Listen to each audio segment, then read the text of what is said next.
तुम्ही अनेक वेळा मी सांगितलं आहे की त्यांचे प्रश्न सोडून आता आम्हाला प्रश्न विचारत जा, कारण त्यांच्या प्रश्नामध्ये त्यांच्या उत्तरामध्ये काही तथ्य नसतं. हे महाराष्ट्रानं दाखवून दिलंय, मुंबईनं पण दाखवून दिलंय. तर त्यांचे प्रश्न त्यांनी टाकायचे आणि आम्ही उत्तरं द्यायची. तर तेवढा काही वेळ आम्हाला शिल्लक राहिलेला नाही. आम्ही विधायक गोष्टीवर बोलू, विकास कामावर बोलू, त्यांना तसंच बोलत राहू दे आणि अजून 25 वर्ष तसंच बोलत राहू दे विरोधक म्हणून. आम्हाला काही अडचण नाही. मुंबईतला गड अजून आमचा कायम आहे. दोन व्यापाऱ्यांच्या मध्ये समोर झुकणार हा गिरे तो बी टांग उपर अशा पद्धतीचा प्रकार आहे. म्हणजे आपण हरायचं आणि परत आपण जिंकलो म्हणून सांगायचं, हे कुठच्या नीतीत बसतं? त्यांचा सपशेल पराभव झालेला आहे.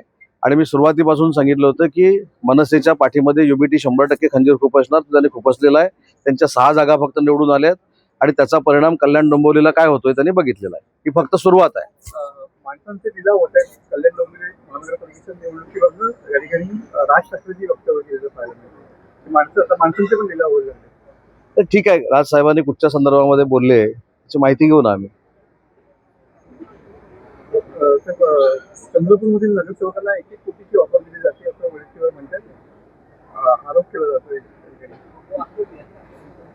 राजकारणामध्ये सनसनाट्या बातम्या आणि ब्रेकिंग जर द्यायच्या असतील तर असे काहीतरी असंबंध विषय काढायचे आणि त्याच्यावर बोलायचं, म्हणजे आपण देखील ब्रेकिंग देता हे काही लोकांना समजायला लागलेलं. जशी सकाळची पत्रकार परिषद, तसं विजय वडेट्टीवारांचं झालेलं आहे. काहीतरी सनसनाटी, पण ते कोण देतं हे बघून घ्या. त्यांच्यामध्ये एक जोरदार वाद झालेला आहे काँग्रेस पक्षामध्ये. त्यांचे 2 गट पडलेले आहेत. दुसऱ्या गटाचे लोक कदाचित देत असतील. सोलापूरमध्ये जिल्हा परिषद निवडणुकीत 2 शिवसेना एकत्र आलेल्या पाहायला मिळतात. तुमचा हा काय प्रकार आहे? 2 शिवसेना एकत्र आल्यात काय याची कल्पना मला अजिबात नाही. त्याची आम्ही माहिती घेऊ आणि मला असं वाटतं की होणं शक्य नाही. तर तुम्ही नुकतेच आलेले आहात. रत्नागिरीसाठी काय रत्नागिरीसाठी ऑलरेडी मागच्या एमओयू मध्ये 30,000 आणि 10,000 असे 40,000 कोटीचे एमओयू आम्ही केले. त्याचं काम देखील सुरू झालेलं आहे. कोकणासाठी 3,96,000 कोटीची तरतूद आम्ही डावसवरनं इथं आणली. आता ती कुठच्या जिल्ह्यामध्ये करायची हे मुख्यमंत्री आणि दोन्ही उपमुख्यमंत्री ठरवतील. दोन्ही काँग्रेस या दोन्ही काँग्रेस जे आहेत ते महाविकास आघाडीमध्ये येतील राष्ट्रवादी तर राष्ट्रवादी काँग्रेस पार्टी एकामेकामध्ये विलीन करणं हा विषय माननीय शरदचंद्रजी पवार साहेब आणि अजितदादांचा आहे. तर त्यांच्या पार्टीमध्ये आपण जाऊन कशाला नाफ खुपसायला पाहिजे? ज्यावेळी ते एकत्र येतील, ज्यावेळी महायुतीमध्ये येतील त्यावेळी आपण चर्चा करू याच्यावर. मुख्यमंत्री साहेब लाहोरला गेला तर इकडे काँग्रेसमध्ये आंदोलन केलं, म्हणजे त्याला उत्तर कधी मिळालं? कशाबद्दल आंदोलन केलं? असं काही घडलेलं नाही किंवा एवढं करार झालेलं नाही. जी काँग्रेस 90 निवडणुका हरली त्यांच्यावर बोलून मला त्यांना मोठं करायचं नाही. मी त्यांच्याबद्दल एकच सांगतो, त्यांना फार असा कळवळा महाराष्ट्राचा देशाचा येतो. ज्यावेळी पक्षाचा उपराष्ट्रपतीचा उमेदवार इथं निवडणूक लढत असतो त्यावेळी त्यांची राहुल गांधी परदेशामध्ये असतात. त्याच्यामुळे त्यांची पार्टी काय हे भारतातल्या जनतेनं दाखवून दिलेलं आहे. आता कुठं शिल्लक आहेत ते देखील ते निवडणुकीमध्ये संपणार आहेत. त्यामुळे त्यांच्याकडे गांभीर्यानं बघितलं पाहिजे असं मला वाटत नाही.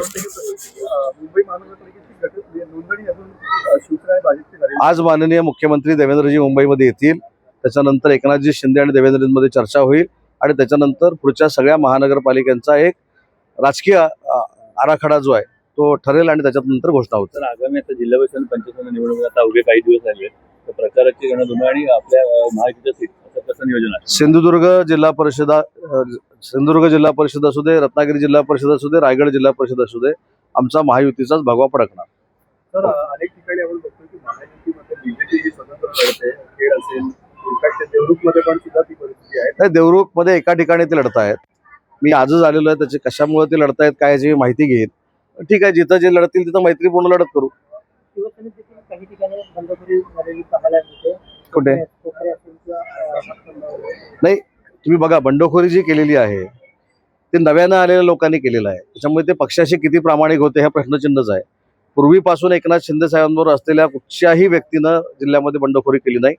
कोकरे जिल्हा परिषद गटामध्ये देखील माझ्या माझ्याकडे किशोर घाग नावाचे कोणतरी आहेत, ते आमच्याकडे 2-3 महिन्यापूर्वी आले होते. त्यांनी बंडखोरी केली, कारण पक्षच कळला नाही. आणि आता माझ्या जिल्हा परिषद गटामध्ये काहीतरी एक बंडखोरी झालेली आहे. ती बंडखोरी म्हणत नाही मी, ते निवडणुकीनंतर कळेल काय व्हायचं ते. पण हे देखील काही दिवसापूर्वी पक्षामध्ये आले आणि त्यांना पक्षच न कळल्यामुळे त्या बंडखोऱ्या झालेल्या आहेत. जे आलेली लोक होती ती 2-4-6 महिन्यापूर्वी आलेली होती, त्यांना पक्ष कळलेला नाही. शौचालय घोटाळा कुठं आता? उपनगराध्यक्षांनी त्यांच्या अंगावर अभियंता धावून मी ती माहिती घेतलेली आहे. उपनगराध्यक्षांच्या अंगावर धावून गेले, शिवीगाळ झाली असं मी वर्तमानपत्रातनं सोशल मीडियावर बघितलेलं आहे. मी फोनवर सीओनशी चर्चा केलेली आहे. मी माझ्या सगळ्या नगरसेवकांशी बोलेन, नक्की काय झाले त्याचा अभ्यास करेन आणि अधिकाऱ्यानं अशी जर मस्ती केली असेल तर त्याची बदली नाही, त्याला सस्पेंड करण्यापर्यंत कारवाई केली जाईल. परंतु दोन्ही बाजू मी ऐकून घेणार आहे.